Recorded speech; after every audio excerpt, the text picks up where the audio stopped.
하나님 감사합니다. 우리에게 또한 새날을 주시고 밝아오는 또 2025년 새해를 주셔서 감사합니다.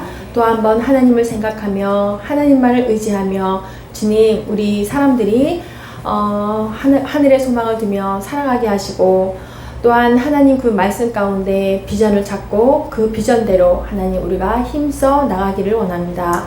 하나님, 올 한 해에도 우리가 계획을 세우고 모든 것을 우리가 추진할 때 성령 하나님께서 함께 하시고, 또한 우리들의 모든 계획이 성령 하나님께서, 우리 하나님께서 뜻에 정말 합당한 자로 우리를 세워주시고, 그렇게 하나님이 우리를 통하여서 이루고자 하는 그 모든 뜻을 주님 이루어갈 수 있도록 함께하여 주옵소서. 주님, 사랑하는 우리 신학교와 우리 학생들과 우리 교수님들 주님 함께하여 주셔서 주님 부족함이 없도록 하시고, 날마다 하나님으로 인하여서 기쁨이 넘쳐나는 우리의 모습들이 될 수 있도록 함께하여 주옵소서. 감사합니다. 예수님의 이름으로 기도합니다. 아멘. 오늘 말씀은 재물에 대해서 낭비할 차례죠.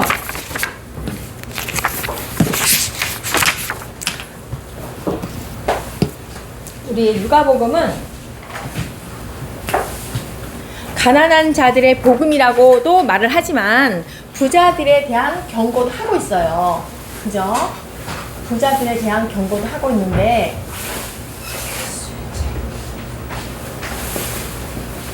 부자들의 특징이 재물 축적, 그죠? 축적과 낭비와 집착이에요.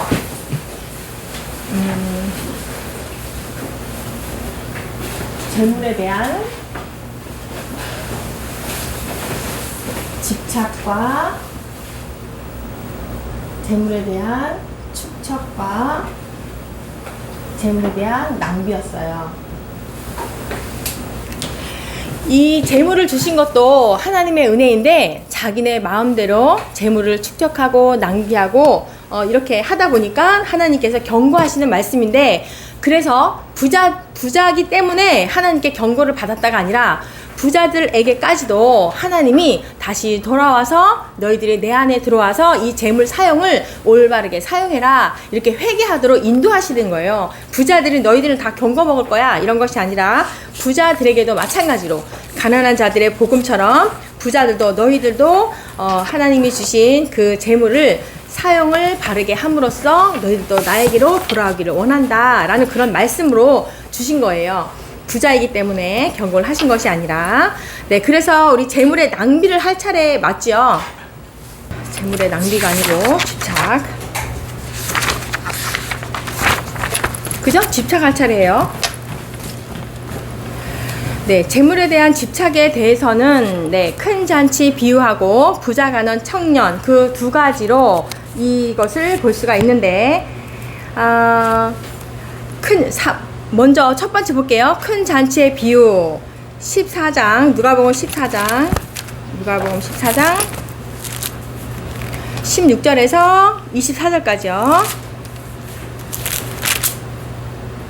네, 16절에서 24절까지인데 사실은 그 전에까지 다 봐야 돼요. 1절부터 전체적으로 24절까지 봐야 하는데, 이제 이게 바리새인이, 그죠? 바리새인 한 지도자가 예수님을 그 식탁에 초대했을 때 일어난 일들이에요. 처음부터 14장 1절부터 일어난 일들인데, 그래서 이제 세 단락으로 나눌 수가 있어요. 보면은 세 단락으로 나눠져 있지요. 1절에서 6절까지 안식일에 수정병 든 사람을 고치는 문제를 놓고 예수님과 이 바리새인들 간에 그런 논쟁이 벌어지는 게 그때 있고요.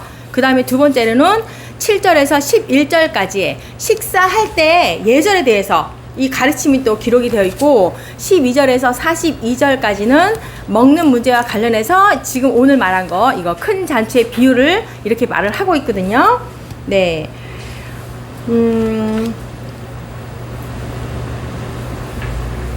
그죠? 그렇게 세 단락으로 나눌 수가 있는데, 그래서 이 재물의 올바른 사용을 해야 한다. 공동체 안에는 분명히 가난하고 불우한 사람들이 있는데 거기에 대해서 너희들이 사용을 잘 해야 된다, 이런 말씀을 하는 거죠. 그러면서 또 보니까 우리가 지금 이제 큰 잔치의 비유를 할 거니까 저기 두 번째 게 그거죠. 7절에서 11절까지 식사할 때 예절에 대해서 높은 자리에 너희들이 먼저 앉지 마라. 너희들이 그렇게 할 때는 뭐예요? 부끄러움을 당할 수 있다. 오히려 너희들이 가장 끝자리에 앉아 있을 때, 친구가 초대했을 때, 아, 이쪽으로 오십시오. 오히려 이렇게 높여준다라는 거죠. 네, 그런 이야기였어요. 그래서 이제 큰 잔치의 비유로 그냥 들어가 보면, 예수님이 자신을 이 바리새인 한 지도자가 자기 식탁에 그 잔치에 이렇게 초대를 했잖아요. 그러면서 초대할 대상에 대해서 말씀하고 있는 거예요. 12절에 보니까 또 자기를 청한 자에게 이르시되 내가 점심이나 저녁이나 베풀거든 벗이나 형제나 친척이나 부한 이웃을 청하지 말라. 네, 드렸건대 그 사람들이 너를 도로 청하여 내게 가품이 될까 하노라. 너희들이 잔치를 베풀 때 그죠? 도로 받을 것을 생각하면서 청하지 말란 얘기예요. 그죠? 그러면서 잔치를 베풀거든 차라리 가난한 자들과 몸 불편한 자들과 저는 자들과 맹인들을 청해라. 그들은 갚을 것이 없기 때문에 내게 복이 이 말이니 의인들의 부활 시에 내가 가품을 받겠습니다. 그러니까 하늘에서 받겠다. 그런 이제 비유를 말씀하신 거잖아요. 그래서 하늘의 보상을 너희들이 받기 위해서는 오히려 가난한 사람들, 다리를 저는 사람들, 보지 못하는 사람들을 이렇게 초대하여라. 여기서 이런 말씀을 한 거예요. 그런데 재물에 대한 이 집착에서 지금 하고 있는 거예요. 그렇다 보니까 여기에 보니까 이 누가의 공동체 안에서는 잔치를 베풀 만한 그 부자인 그리스도인들이 있다는 걸 말하고 있는 거예요. 이걸 보면서. 그러면서 그때 당시에 그리스 로마 세계 때는 호혜주의, 지금 이것처럼 오히려 내가 도로 받을 걸 생각하면서 친구를 또한 부자를 형제를 초대하는 그런 주의가 있었다는 거예요. 이때 당시에도 그랬지만 너희들은 그러지 말아라. 하는 거죠. 너희 재물을 사용하여서 오히려 그 공동체 안에 있는 가난하고 불의한 사람들, 보답할 것이 없는 그들을 도와야 된다. 그런 말씀을 여기에서 이렇게 하고 있습니다. 그래서 선행을 할 때 너희들이 보상을 바라지 말고 하여라. 이 말씀이 이제 여기에 들어 있는 거예요. 그리고 이제 또 뒤에 보면 16절에서 24절까지의 말씀을 또 이렇게 이어서 하고 있는데 여기서 그렇죠. 어떤 사람이 큰 잔치 16절에 보니까 어떤 사람이 큰 잔치를 베풀고 비유로 예수님께서 말씀하신 거죠. 네, 많은 사람을 청하였는데 잔치의 그 시각에 청하던 자들이 이제 초청을 하러 이제 보냈더니 다 사양했다는 거예요. 그죠? 뭐라고? 나는 밭을 사서 밭을 읽어야 된다는 거지. 그리고 이제 19절에 보니까 나는 소 5겨리를 샀기 때문에 안 된다는 거죠. 그리고 20절에 보니까 나는 장가 들었기 때문에 못 갑니다. 이렇게 다 개인적인 이유를 대면서 이제 못 온다고, 그 잔치에 못 온다고 이렇게 말을 하는 거예요. 이게 뭐예요? 다 재물에 대한 집착 때문에 그렇다는 거예요.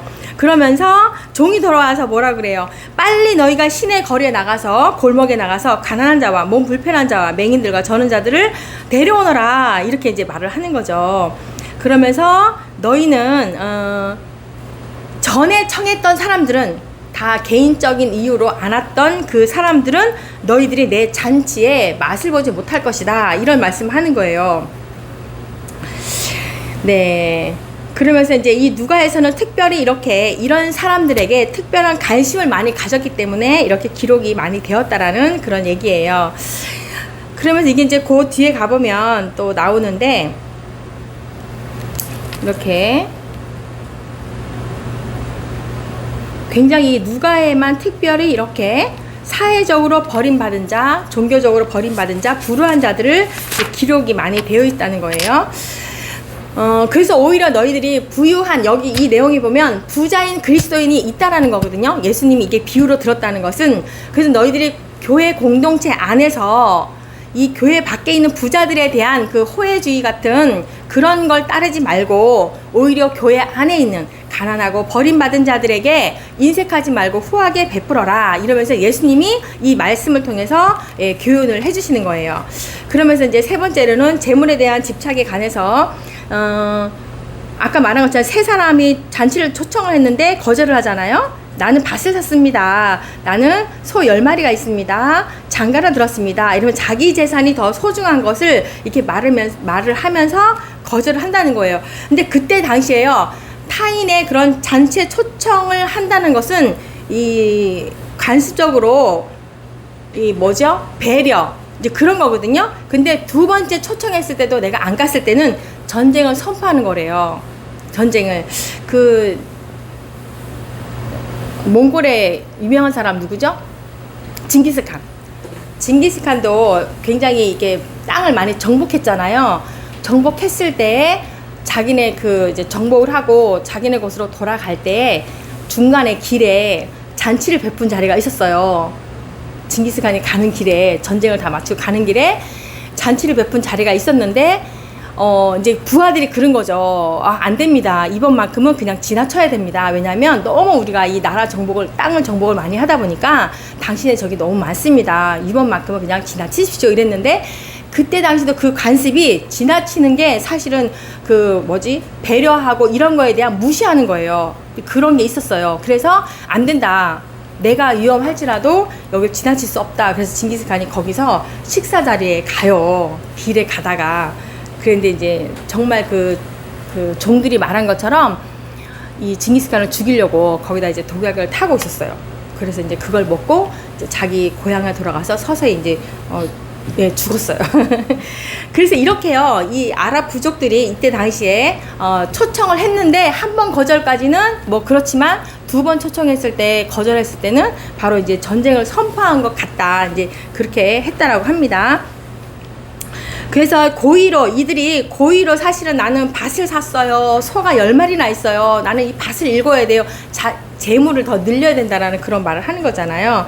고의로 이제 거절한 거에 대해서 그들의 부에 대해서 집착을 말하고 있는 거예요. 너희들이 집착으로 인하여서 그렇다는 거죠. 그러면서 이게 이제 비유로 말씀하신 거잖아요. 14장 15절에 보니까, 예, 15절에 보니까 함께 먹는 사람 중에 하나가 이 말을 듣고 이르되 무릇 하나님의 나라에서 떡을 먹는 자는 복되도다. 이렇게 하나님께서 초청한 자리에, 이 초청한 자리에 오지 않고 하나님 나라의 이 떡을 먹지 않는 자는 복이 없다, 탈락된다, 그런 얘기를 하는 거죠. 그러면서 24절에도 있죠. 전에 청하였던 그 사람들은 하나도 내 잔치에 맛보지 못하리라 라고 했잖아요. 이제 그 말을 하면서 하나님께서 너희들을 초청하였는데 너희들이 이게 거절을 할 경우는 이렇게 하나님 나라에 들어오지도 못하고 이 하늘의 상급도 받지 못하고 이게 탈락된다라는 그런 말씀을 여기서 비유적으로 말씀을 한 거예요. 너희들이 재물에 집착한 너희들은 영적 구원에서 너희들은 탈락할 수 있다. 이제 이런 비유로 예수님께서 말씀해 주신 겁니다. 네, 그래서 이제 두 번째 거, 부자 가난 청년을 볼게요. 부자 가난 청년. 이 부자 가난 이야기도 다 있어요. 공간복음에 다 나타나 있는데 누가복음에만 특별히 조금 강조되어 게 있어요. 같은 내용이에요.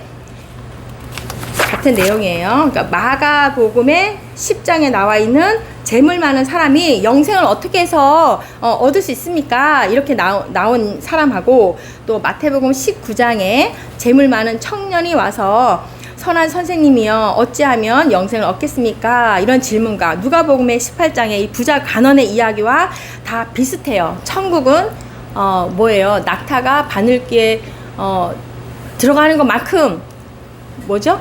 예, 들어갈 수 없다, 어렵다, 이제 그런 얘기를 한 거잖아요. 들어가는 것보다 천국이 더 어려우니라, 이 비유를 한 것인데 다 비슷한 이야기인데 누가에만 특별히 조금 더 강하게 했다는 것은 뭐예요? 재물 많은 사람이나 재물 많은 청년은 평민이에요.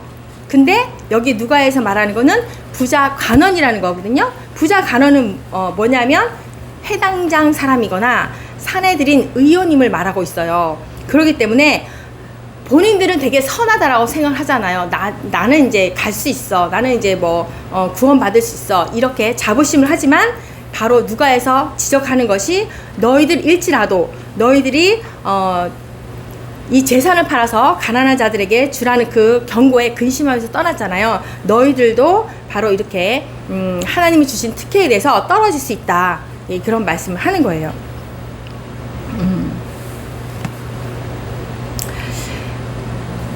그래서 이제 부자임에도 불구하고 재물에 집착하고 또한 가난한 사람들을 위해서 재산 팔기를 거절하고 자기 재산을 팔아서 그 가난한 그리스도인에게 나눠주기를 거절한 그런 부유한 그리스도인들에 대해서 네, 이 안에서 하나님께서 예수님께서 이렇게 말씀하시는 부분이 그러면 안 된다라는 걸 말하고 있는 거죠. 그러면서 그 이후에 18장에 이어서 이 부자 간원의 자기 재산에 집착함 이 뒤에 보면은 삭개오 이야기가 이제 나오거든요. 삭개오가 나오면서 너희들은 삭개오와 달리 영생을 유업으로 받지 못할 것이야. 하나님의 나라에 들어갈 수 없음을 이렇게 이어서 말씀을 하고 있는 거예요. 그러니까 교회 안에 있는 이 부자인 그리스도인들도 그 재물의 집착으로 그러면 안 된다. 가난한 자와 불우한 자를 위해서 너희들이 사용을 해야 된다. 그런 말씀을 한 거죠.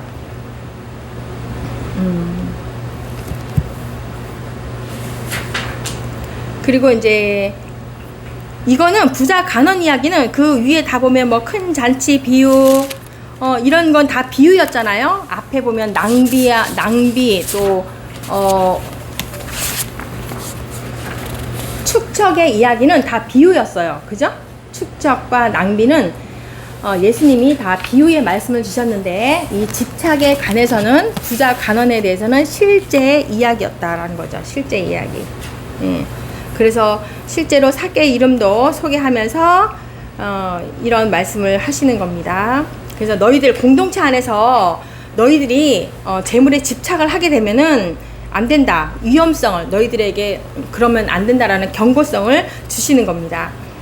네, 그래서 이제 결론적으로는 재물에 대한 집착과 축적과 낭비를 이야기하면서 어리석은 부자처럼 당일에 목숨을 잃은 것과 탕자처럼 거지가 되어서 남이 종이 되는 것과 또한 불의한 청지기처럼 일하던 직장에서 해고당하는 것과 그리고 인색한 부자처럼 음부에서 고통당하는 것과 부자 간원처럼 그저 영생에 들어가지 못하거나 또한 잔치에 초대를 받았는데 거절함으로써 이 메시아의 잔치에 들어가지 못하는 것을 경고하고 있는 겁니다. 그래서 그들에게 너희들이 그러면 안 된다. 회개하고 이게 선한 목적으로 너희들이 돌아와야 된다는 것을 말하고 싶어서 부자들에게 이렇게 비유적인 말씀을 하신 거예요. 네. 그래서 누가복음에서 말하는 거는 우리가 대표적으로 뭐 가난한 자들의 복음이다 라고 이렇게 말을 하지만 부자들에 대해서도 경고를 하면서 그들이 주께로 다시 돌아오기를 네, 회개를 촉구하는 그런 말씀이라고 볼 수가 있습니다. 네, 그리고 이제 누가의 윤리를 가볼게요. 누가의 윤리. 계속 반복적으로 이야기를 하지만 누가의 관심은 다 가난하고 소외되고 불우하고 이런 사람들에게 관심이 많이 있었어요. 누가가 기록할 때 모든 것이 다 마가복음이 이제 처음에 쓰여진 거기 때문에 마가복음에 이렇게 초점이 맞춰져서 다 되어 있지만 누가는 특별히 이 마가복음 자체도 조금 수정하여서 더 많은 것을 이 가난하고 소외되고 이런 사람들의 문제의 이야기들을 더 많이 추가했다는 거예요. 누가는. 그래서 이제 살펴볼 건데요. 가난한 자, 또 압제 당하는 자들, 그리고 이방인, 그리스도인들, 유대인들 이렇게 대한 관심에 대해서 이렇게 또 풀어갈 거예요. 계속 같은 이야기죠. 누가복음 보니까. 네, 이게 마가의 순서가 이제 맞다고 했잖아요. 마가의 그 기록을 가지고 다 바탕으로 공간복음을 썼기 때문에. 근데 누가는 예수님의 그 사역 부분에 처음에 이 누가복음 4장 16절에 나와 있는데요. 예수님의 그 나사렛에서 예수님의 설교를 앞부분에 넣어요. 그러니까 의도적으로 누가는 이렇게 마가의 순서대로 하지 않고 의도적으로 이렇게 했다는 거죠. 그러면서 또 이사야 선지자 글을 계속 인용했다고 했잖아요. 이사야 61장의 1절에서 2절 말씀처럼 한번 보면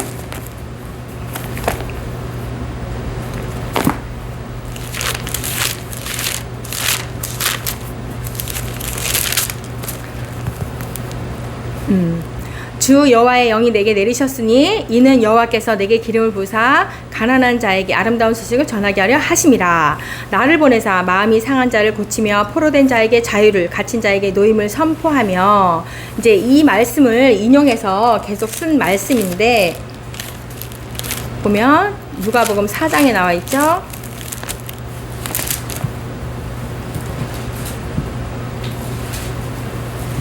그러면서 2절까지 보니까 이사야서 61장 2절에 여호와의 은혜의 해와 우리 하나님의 보복의 날을 선포하여 모든 슬픈 자를 위로하되. 여기 이제 보복, 하나님의 그 보복의 날이라는 것은 그저 구원과 심판의 날을 말씀하고 있는 거잖아요.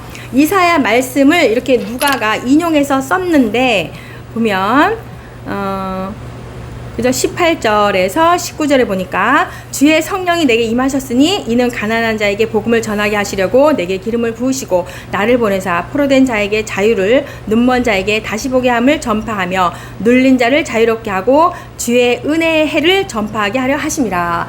누가에서는 이 심판의 이야기를, 보복의 날을 뺐어요. 인용을 하였지만 이렇게 그러한 여호와의 날, 이 심판의 그런 말을 사실은 뺐어요. 이 누가는 굉장히 이 보편주의 그런 사상을 가지고 있다고 했잖아요. 그러니까 가난한 자와 압제당한 이런 자들에게 전해야 되기 때문에 이런 심판, 이 하나님의 보복의 날이란 이 말을 의도적으로 뺐다라는 거죠. 그래서 그 사역이, 그게 구절이 생략된 것은 바로 예수님의 사역이 이방인에까지도 너희들에게도 구원을 주시기 위해서, 가난한 자와 이런 자들에게 구원하시기 위해서 오셨다라는 것을 연결하기 위해서 이 보복의 날이라는 것을 일부러 의도적으로 뺐다는 거예요. 네. 그래서 이제 들어가 보면 가난한 자들 보면은 누가는요, 예수님의 그 사역 가운데 가난한 자들을 계속 이제 이야기를 많이 하잖아요. 그리고 마리아의 이야기, 또 비천한 자, 누가복음 1장 46절에 55절까지 보면은 비천한 자들, 굶주린 자들, 가난한 자들을 높이시고 반면에 높은 자들을 낮추시는 그 하나님의 그 행동을 이렇게 기뻐하는 것을 이렇게 말씀하고 있어요. 그래서 예수님의 그 부모가 누가복음 2장 24절에 보니까 예수님의 부모도 굉장히 가난했다는 것을 볼 수 있잖아요. 정결 예식 때 24절에 보니까 비둘기 한 쌍, 집비둘기, 어린 집비둘기 둘로 제사하려 합니다. 이 내용을 보면은 이 예수님의 부모님도 가난해서 이 제물을 비둘기로 드렸구나라는 것을 이제 알 수가 있어요. 그러니까 특별히 누가에서는 굉장히 이런 부분들을 많이 이제 기록을 많이 했다는 거예요. 다른 부분에는 없지만. 그래서 또 마찬가지로 예수님의 그 탄생 부분에도 마찬가지로 마태는 그 동방박사를 처음에 넣었지만 누가에는 뭐예요? 목자를 넣었잖아요. 목자. 그러니까 가난한 자들을 다 이렇게 많이 기록을 했다는 거죠. 누가복음에서는. 중심 사상이 그렇다는 거예요. 누가가 굉장히 이런 자들에게 관심이 많았다는 것을 말하고 있어요. 그리고 누가복음 3장에 보니까 요한의 그 이제 세례 요한이 이 설교하는 부분들이 나오잖아요. 3장 10절부터 쭉 이렇게 나오는데 11절 보니까 뭐 옷 두 벌 있는 자는 옷 없는 자에게 나눠줄 것이요 먹을 것이 있는 자도 그렇게 할 것이다. 그리고 세례들도 마찬가지로 세례를 받고자 하여 와서 이르되 선생님이 우리가 무엇을 하리이까? 부과된 것 외에는 받지 말아라. 세례들에게 그런 말을 하는 거죠. 그리고 군인들에게도 마찬가지로 거짓으로 고발하지 말고 받는 급료를 족한 줄로 알아. 강탈하지 말라는 거죠.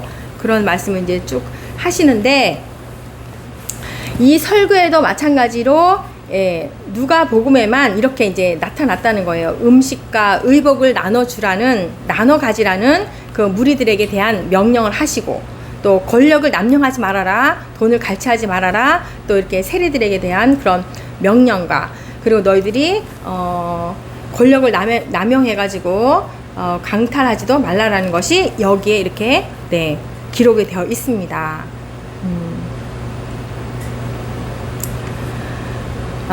그리고 이제 누가복음의 6장에 보면은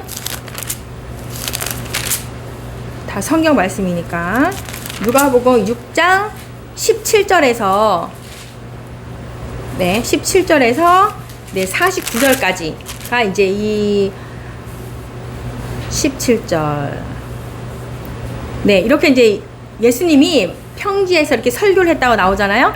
예수께서 그들과 함께 내려오사 평지에 서시니 그 제자의 많은 무리와 17절에 예수의 말씀도 듣고 병 고침을 받으려고 유대 사방과 예루살렘과 두로와 시돈의 해안으로부터 온 많은 백성도 있더라. 이 평지 설교를 하시는 모습이 나오는데요. 49절까지. 그러면서 이제 가난한 자들과, 이 누가에서는 가난한 자들과 굶주린 자들에 대한 복을 말하고 있는데, 마태에서는 이 산상순 있잖아요. 산상설교가 있잖아요. 마태에서는 마태복음 5장 3절에서 6절까지 이 8가지 복을 영적으로, 마태는 영적으로 이렇게 말을 하지만 누가에서는 이렇게 4가지 복을 말하고 있어요. 4가지 복을 말하면서 오히려 부자들에게 대한 4가지 화를 말하고 있어요. 그러면서 누가복음에서는 원수들에게 조차도 너희들이 사랑과 자비와 간용으로 너희들을 해야 된다. 이렇게 말을 하는 거죠. 너희들의 원수들까지도 선을 베풀어야 되고, 또 구제를 해야 되고, 받을 것을 기대도 하지 말고 무조건 빌려주라고 누가복음에서 이렇게 말을 하고 있어요. 다 뭐예요? 가난한 자들과 굶주린 자들에게 대해서 이렇게 해야 된다라는 것을 말하고 있습니다.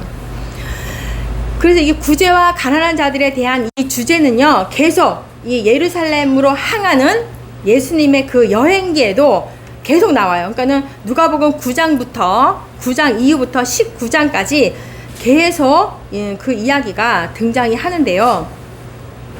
선한 사마리아인, 그리고 어리석은 부자 이야기, 불의한 청직 이야기, 부자와 나사로의 이야기, 다 이게 비유적의 말씀을 담고 있어요.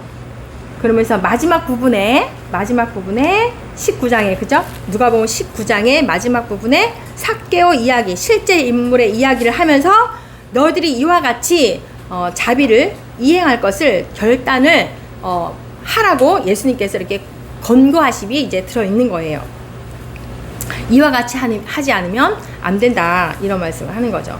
그러면서 이 가난한 자들에 대한 주제는요, 사도행전까지, 사도행전 3장까지, 또 뭐 11적 베드로와 요한 이야기, 고넬료 이야기, 또 바울의 이야기까지도 쭉 이어지게 돼 있습니다. 그래서 이러한 모습들은 초대교회 때의 모습이잖아요. 그래서 모든 것을 함께 나누고 각 사람의 필요에 따라서 나누어져야 된다라는 이야기를 계속 누가복음과 사도행전에 이어서 계속 이야기를 하고 있어요.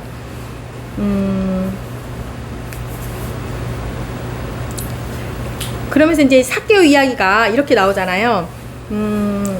이 돈의 사용에 대해서 이제 이야기를 하면서 삭개오 이야기가 그렇게 합니다. 가난한 사람들에게 그 재산의 절반을 줄 것이며, 내가 이제 잘못 사치한 게 있다라고 하면 내가 4배는 갚을 것인데, 이 삭개오가 그렇게 말을 할 때 뭐라고 했어요? 19장 6절에 보니까 기뻐하여서 예수 그리스도를 영접하면서 이 말을 했다는 거예요. 그래서 이제 너희들이 이렇게 해야 된다, 예수님이 그런 말을 하는 거죠. 그러면서 오늘 구원이 이 집에 이르렀다, 이런 예수님이 그런 말씀을 해요. 그래서 돈의 사용도 마찬가지로 하나님의 통치 안에서 있기 때문에 너희들이 의무적으로, 신앙적으로 너희들이 해야 된다, 이렇게 말씀을 하고 있습니다. 그리고 누가복음 12장에 또 나와 있는 누가복음 12장 13절에 나와 있는 형제의 그 유산 나눔에 대해서 이렇게 그 기록되어 있잖아요. 네.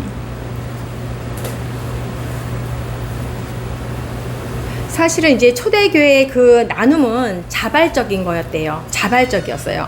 근데 한 가지 이제 볼 게, 아나니아와 삽비라에 대한 심판은 돈에 대한 그런 집착 때문에 이제 법적 효력을 해서 하나님이 탁 죽인 것이 아니라 그런 법을 법했기 때문이 아니라 뭐예요? 성령을 속였기 때문에 제분에 그들이 집착을 해서 그랬지만 그것보다도 너희들이 성령을 속였기 때문에 이게 죽였다는 거예요. 사도행전 5장 3절에 그런 말씀이 나오네요.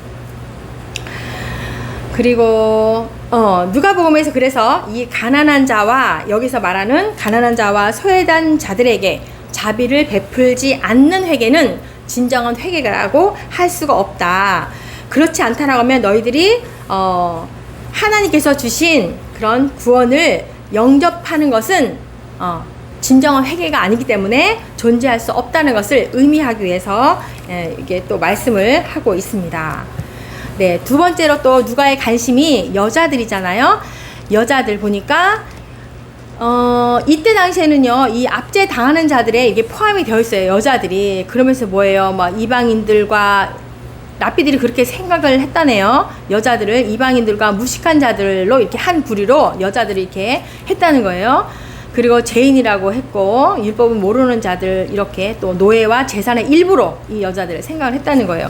그리고 해당장에서도 뭐예요? 10명 그 인원 속에 여자들은 아예 포함도 안 되었다는 거예요. 그래서 네.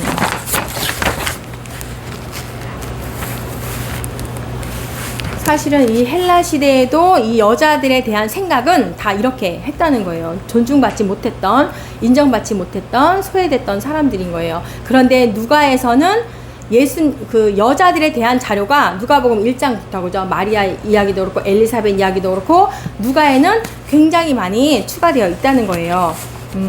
마가복음을 기초로 했지만 마가복음보다 더 많이 여자들에 대한 이야기가 많이 추가가 되었대요. 그죠? 보면은 그 예수님 탄생 때도 마찬가지로 마태에서는 요셉의 이름이 나왔지만 누가에서는 마리아의 이야기가 나온 것처럼, 그리고 엘리사벳 이야기도 마찬가지로, 그리고 누가복음 2장에 나와 있는 안나 이야기도 그렇고 여선지자 안나 이야기도 그렇고 또 사렙다 가부 이야기, 네, 그죠? 전부 다 이렇게 여자들에 대한 이야기가 많이 나와 있고 더 많이 추가적으로 많이 했대요. 마가에서의 그 여자들의 치유 사건에 더 붙여서 누가는 다른 사건까지 추가를 했다는 거예요. 뭐냐면은 누가복음 7장에 나와 있는 가부의 아들을 살렸던 거 있잖아요. 나인성 가부 이야기, 그 가부 이야기도 그렇고 누가복음 13장에 나와 있는 아브라함의 딸 이야기도 그렇고 다, 그리고 예수님 그 머리로 발을 닦았던 그 여인도 마찬가지로, 그리고 예수님께서 여자들을 특별히 가르치시는 그런 모양과 마리아 이야기, 그리고 등등등등 여자들의 그 이야기가 많이 기록이 돼 있다는 거예요. 그리고 잃어버린 드라크마 이야기에도 여인 이야기, 그리고 가부와 재판장 이야기에도 그죠? 여인의 이야기, 그리고 가난한 가부의 헌금 이야기도 이것도 여인의 이야기, 다 이 여자들의 이야기를 많이 넣었어요. 그리고 이 여자들이 또 예수님과 함께 동행하면서 이제 여행을 하잖아요. 예루살렘 여행을 하면서 다 여자들이 함께 했다는 거예요. 그래서 예수님을 따라다니며 그런 것 등등, 그리고 예수님이 그 십자가에 달리실 때도 그 증거했을 때도 여인들이 옆에 있었고, 그 빈 무덤 부활했을 때도 그 여인이 먼저 보고 증거했잖아요. 자, 이렇게 누가에서는 마가보다 훨씬 더 이 여자들에 대한 관심을 가지면서 많이 기록을 했다는 거죠.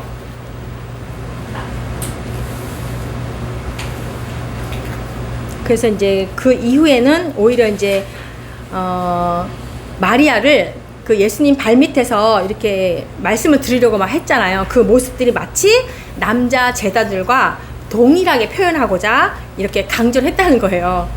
그런 모습이었네요. 네. 그래서 여자들에 대한 그런 이야기가 굉장히 많이 쓰여져 있는데, 이 누가에서 그러니까 다른 부분은 다 여자들을 다 소외되고 압제당하고 죄인이고 이렇게 분류를 하였지만, 이 누가에서는 이 여자들에 대한 모습을 그런 전통적인 관습을 뛰어넘어서 예수님의 그 시각으로 네, 이렇게 바꿔야 된다라는 것을 이게 표현하고 있다는 거예요. 그리고 초대교회 남녀 평등의 문제는 사도행전 5장 14절에도 잘 나타나 있어요. 예, 남자와 여자들 예수님의 그 복음으로 말미암아 하나님의 자녀로 이렇게 동등되게 이렇게 나타나 있습니다. 사울이 교회를 박해할 때도 마찬가지로 남녀 차별 없이 동일하게 이렇게 취급을 했다는 거예요. 그래서 똑같이 하나님의 시선으로 이렇게 봐야 된다, 그런 말씀을 하는 거죠. 그러니까 누가에만 특별히 이렇게 했다는 거예요. 너무 감사하죠. 그리고 세 번째로 죄인의 이야기, 죄인들에 대한 이야기도 마찬가지로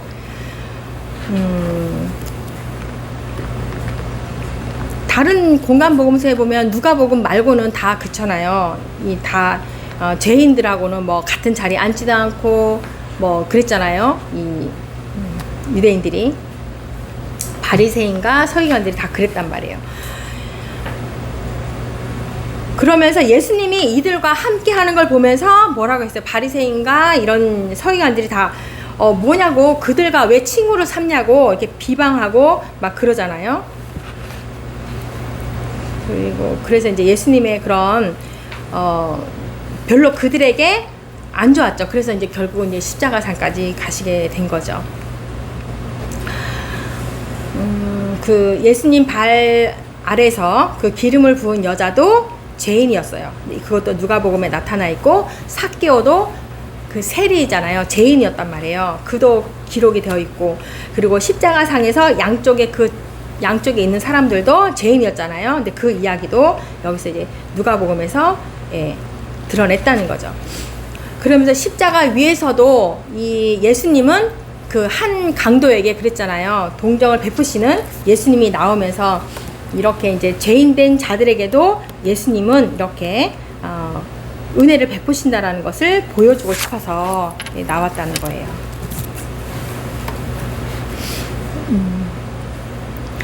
누가복음 15장에 보면은 비유의 말씀이 또 이렇게 쭉 나오는데요. 이걸 하면서 전체 다 막 성경 말씀을 다 봐야 돼서 많네요. 그러니까 전체적인 누가복음의 그 관점을 살피다 보니까 그렇게 되는 거네요. 누가복음 15장에 비유의 말이 있잖아요. 뭐예요? 잃은 양, 잃은 드라크마, 잃은 아들의 이 비유의 이야기가 쭉 이제 나오는데, 이것이 바로 이제 바리새인들과 서기관들이 예수님이 이들을 보고 친구라고 하니까 불편했어. 그러면서 이제 말하고 싶은 것이 뭐예요? 하늘에서는 이렇게 회개하는 한 죄인에 대한 기쁨을 나타내고 싶어서 이렇게 이제 잃어버린 자들의 비유를 예수님이 이렇게 하신 거예요. 그래서 나는 의인을 부르러 온 것이 아니라 이렇게 죄인을 부르러 나는 왔다, 이런 말씀을 하면서 잃은 것, 그거 하나를 찾았을 때 이 하늘에서는 기쁨이 넘쳐난다, 이런 말씀을 하고 싶으셨던 거예요. 실제로 제가 출소에서 나오신 분을 전도를 했는데, 네, 그래서요? 무서워요. 왜? 성령이 취해가지고서 열심히 복음을 전하고서는 열심히 했지만 다들 주변에서 왜 그러냐고. 왜 계속 조심해. 조심해. 조심해. 기독교인들이 더 조심해. 그러니까. 기독교인들이. 근데 사실은 여기에서 나온 죄인들도 똑같이 벗고 살려면 자기의 습성대로 돌아가게 돼 있어요. 제가 그걸 알지만 당시의 기쁨, 이 분들이 그랬다고 계속해서 죄를 안 짓까, 그 현장에서 우리가 예수님을 처음에 취할 때는 너무 기쁘지만 제자들도 다 버리고 가는 그 시대. 네. 이분들이 그 믿음을 유지했을까? 쉽지 않겠죠.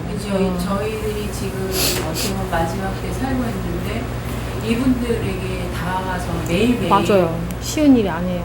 죄인들이랑 창녕 여기에서 막 미스커트 입고 오셔가지고 근데 떡 쫙쫙 씹으면서. 그러니까요. 그분들 어떻게 사는 거예요? 맞아요. 저희 이제 옛날에는요, 막 이렇게 길에 막 이렇게 쓰러져 있는 사람들 네네. 우리가 막 세워주기도 했잖아요. 네, 맞아요. 옛날에는, 과거에는. 근데 지금은 어려워요. 못 한다는 되게 거예요. 어려워요. 근데 지금 못하게 가르쳐요. 애들에게 가르쳐. 애들한테 하지 말라고 그러고, 누가 뭐 주면 하지 말라고 그러고, 또 약도 그 도와달라고 차에서 옛날에는요, 뭐 가는 길이 방향이 같으면 이제 손 세워가지고 차 같이 타고 태워다 주고 하잖아요. 근데 그거를 이용을 해가지고, 예, 아예 이제 태워주도 말라고 이제 그런 게 있잖아요. 근데 이제 아무튼 그러니까 어려운 부분이에요, 그죠? 근데 우리 이제 아들 같은 경우는 이제 할머니들 할아버지들이 그 폐지 주워가지고 니아까에 해가지고 이렇게 막 끌고 가잖아요. 이제 그것도 이제 우리 아들은 지금도 도와주더라고요. 그분들이 더 부자예요. 그러니까. 근데 그거는 이제 뭐 그런 것 같아요. 그런 거 따지지 말고 해야 될 것 같아요. 그러니까 우리가 사실은 성령에 취하면요 이게 안 무서워요. 안 무서워요? 안 보여요? 맞아요. 그러니까 그거를 우리는 믿는 거죠. 내 힘으로 하는 거는 두려워요. 옛날에 제가 이제 시청에 근무했을 때 이제 시청이 산꼭대기에 있어요. 왜냐면 그랬잖아요. 관공서 보면은 시내에 안 있어. 꼭 산꼭대기 그냥 풍경 좋은데 산꼭대기 지어놔가지고 어르신들이 올라오기는 되게 힘들어요. 막 우리 젊은 사람들 10분 이상 이렇게 와야 되는데 어르신 같은 경우는 더 어렵거든요. 그러면 어르신이 와갖고 막 얘기를 해. 이게 뭐 저기 우리들이 시민들이 잘 다니는 대로 해놔야지 말이야. 힘들게 하고 막 그래요. 그러면 나는 이제 그 세무과에 근무를 했거든요. 그러니까 민원실하고 가깝잖아요. 그러면 나가가지고 막 이렇게 막 힘드셨겠다고 막 그러면서 데리고 다니면서 그때는 그랬어요. 무슨 일 보러 오셨어요? 하면 그 이분이 말하는 걸 우리가 금방 알아채잖아. 그렇잖아요. 손잡고 다 그 과를 돌아다니면서 일을 다 봐주고 그때 당시 택시비도 쌌어요. 그래서 한 2,000원 해갖고 택시 불려갖고 보내드리고 이랬거든요. 저 때는 그랬단 말이에요. 근데 지금은 어디로 가세요? 관공서 가보면 너무 힘들어. 우리 젊은 사람도 너무 힘들잖아요. 이거 터치하는 것도 어려워 죽겠는데 아무튼 이렇게 우리가 조금 성향에 취하면 뭐 이거는 이제 아니지만 네, 할 수 있어요. 그리고 이제 또 이제 한 가지 더 말하자면은 이제 라오스에 가면은 거기도 이제 경찰들이 다녀요. 사복을 입고 군복 자기네 그 옷을 입으면은 우리가 알잖아요. 경찰이니까 조심하잖아요. 복음 전할 때 거긴 잡혀가거든요. 복음 전하면. 근데 그러더라고. 평상복을 입고 오히려 경찰들이 더 막 예뻐요. 여자 경찰들이 많거든요. 그 예쁜 여자를 조심해라 이래요. 근데 정말 성령에 취하면요 그게 안 두려워요. 경찰인 것 같아. 그래도 안 두렵더라고요. 예, 마찬가지로 우리는 성령에 취해야 될 것 같아요. 그래서 그렇습니다. 그래서 누가에서는 특별히 다른 부분과 달라서 이렇게 사실은 소외된 자들에 대한 이야기가 많이 나오잖아요. 지금 우리가 앞으로 더 어려운 시기를 살아가고 있는데 그래도 우리가 하나님의 그 시각으로 말하는 게 그거잖아요. 공동체 안에 있는 더 불의한 자들을 잘 봐라. 우리 시선으로 보면은 할 수 있는 게 아무것도 없어요. 그죠? 그러니까 정말 그 하나님의 그 눈으로 나도 사랑하는 하나님의 자녀이지만 저도 하나님의 자녀인데 라는 그런 하나님의 시각으로 보면서 그렇게 복음을 끊임없이 전하는 우리가 되었으면 좋겠습니다. 아멘. 네, 이상이에요. 이렇게 누가의 관점은 계속 이랬다. 그래서 이상으로 마칩니다. 하나님 감사합니다. 주님, 우리들은 연약하고 부족합니다. 그런데 하나님의 은혜 가운데 우리도 하나님의 구원의 그 반열에 우리가 들어와 있고 또한 하나님의 은혜 가운데 아버지 우리가 살아갑니다. 하나님, 우리가 한시라도 우리가 성령에 취하지 아니하면 주님, 우리가 할 수 있는 것이 아무것도 없습니다. 누가에서 말한 것처럼 주님, 이렇게 이 땅 가운데도 소외된 자들이 참으로 많습니다. 주님, 우리에게 성령 충만할 가운데 역사하셔서 주님, 많은 자들에게 하나님의 백성을 찾게 하시고 그 찾은 것 가운데 하나님, 우리가 담대하게 복음을 전할 수 있는 아버지 참 그리스도인들이 될 수 있도록 함께하여 주옵소서. 감사합니다. 예수님의 이름으로 기도합니다. 아멘.